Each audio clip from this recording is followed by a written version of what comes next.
what is it, 17, and I was like, no, I'm not interested. Really not interested. I just don't want to be preached to. I'm just going to keep.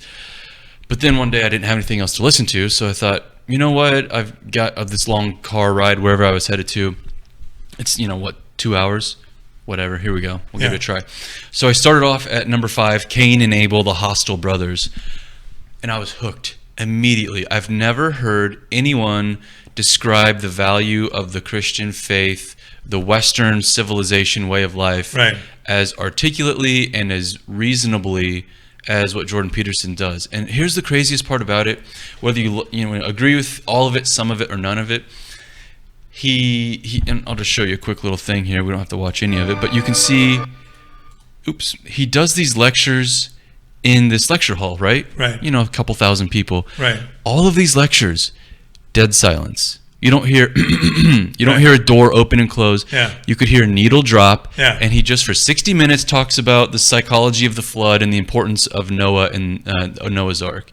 And so he kind of says, like, okay, was there a guy named Noah who had a religious spirit come down to him and tell him to build this gigantic ark and put 2 of each animal? I don't know, but here's what I can tell you is the psychological significance of why you should build an ark, why you should be prepared for the flood in your life, kind of like what we're talking about right now. There was, preparing for a rainy day, where there will be a day. In fact, this, as I start talking about this, it's the perfect story for what we're going through right now. He says something along the lines of, there will be a day in your life where a massive world-ending flood comes across you. It might be financial, it might be in your marriage, it might be in your family, it might be in your community, and you need to be strong enough and sound enough and mature enough to be the one that everyone goes to and everyone leans on when this comes to. And again, he just goes. And then he does a straight 60-minute uninterrupted just lecture on that topic. They're fascinating, and I couldn't stop, and so I just started consuming all of them.